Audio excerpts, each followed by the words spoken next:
right?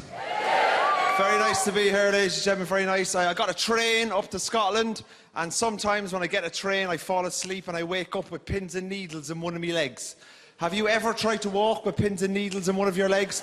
You always have to drag your leg. You're always like going, oh, Jesus, Mary, Mother of God, what's going on? Right? You're like Kaiser Soze, right? It's ridiculous. Walking around like that. Every time I see gangsters down in London where I live and they're going like this, yeah, blood, yeah, I see you, blood, yeah, give me your Oyster card, yeah, what's your mother's maiden name, yeah? I'm thinking, those lads just got pins and needles, right? That's all that's wrong with them. I got a train into Edinburgh Waverley and I woke up on the train with pins and needles in both me legs.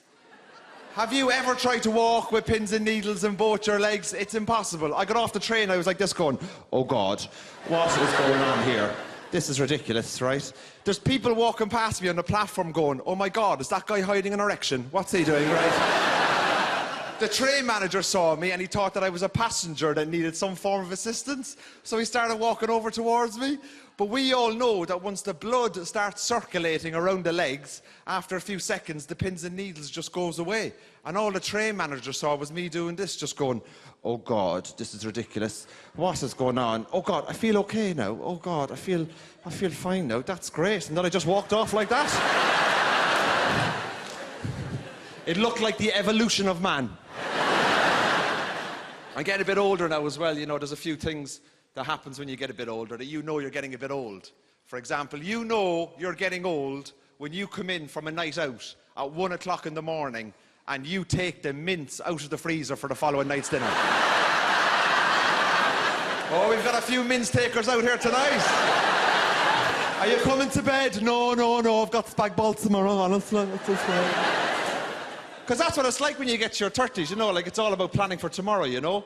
When you get in your 20s, you're going out after work, you can turn up for work, you know, with a traffic cone on your head, kebab down the front. You're like, I was dangerous Dave out last night. When you get to your 30s, people are like, would you like to go for a drink? You're like, oh God, no, I've got a busy day next week, I need to stay in and prepare for that. I am trying to get be a bit of a better adult, you know, like I went to the bank recently and I said to them, I want to buy a house, you know, and they gave me, you know, an amount of money that they said that they would lend me. So what I did was, I Googled around Britain to see how far my money would go based on the area if I chose to live in the area.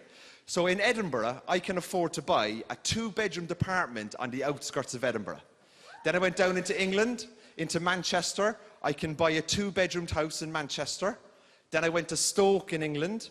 I can buy all of Stoke. Every last inch. They'll even make me mayor. That's how much investment they need in the area.